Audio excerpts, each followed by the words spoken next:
Hello, my name's Noel. I'm a psychotherapist. Welcome to my YouTube channel. Do subscribe while you're here. If you're watching this on my website, click on the link entering your details. Once I've got your email, I'll add you to the list, and I'll just email these vlogs to you on a regular basis. Itchy shoulder. Okay, so carrying on in the sort of vein that I've been asked to work on by people who visit my Facebook page, which is just my name, Noel McDermott's /psychotherapy consultancy. You should be able to find me on Facebook easily enough. People have been asking me to sort of post some blogs and vlogs about abusive, narcissistic type relationships, controlling type relationships, and the sort of strategies and tactics people might use. So this is another one about some signs and symptoms that you might be in an emotionally abusive relationship. It's relatively easy to know if you're in a physically abusive relationship. Somebody hits you, for example. An emotionally abusive relationship is more difficult to spot often, but here's a few signs and symptoms that you are, and if you are, get help or get out, really. So gaslighting, I think, is one that people know very well, where you deny, where the perpetrator denies the victim's sense of reality. It comes from the film and the stage play of that name. Gaslighting actually often happens in relationships where there's active addiction, mostly because the addict themselves may well be in denial. So they'll blindly and flatly tell you, no, something didn't happen that they've done, and they may not be aware that they've done it themselves if they're in blackout or they're in denial of it, etc., etc., as well as just lying. Gaslighting will drive a victim slightly mad and question their sense of reality.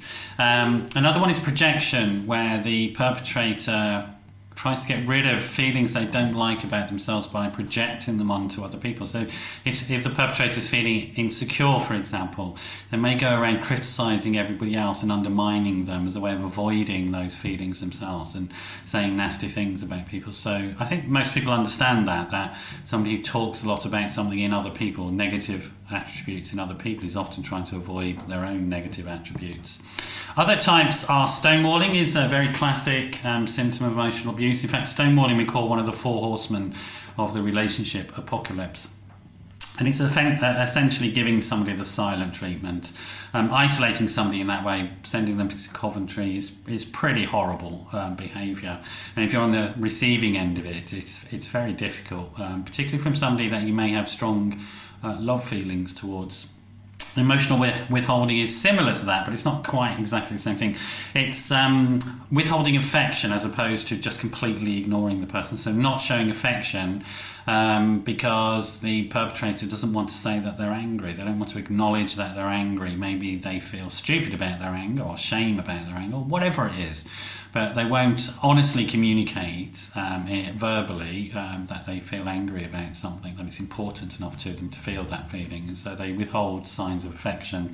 It brings up a lot of anxiety in the victim, in the person receiving that. Feelings of abandonment and rejection and loss and so on are very normal in that and very difficult.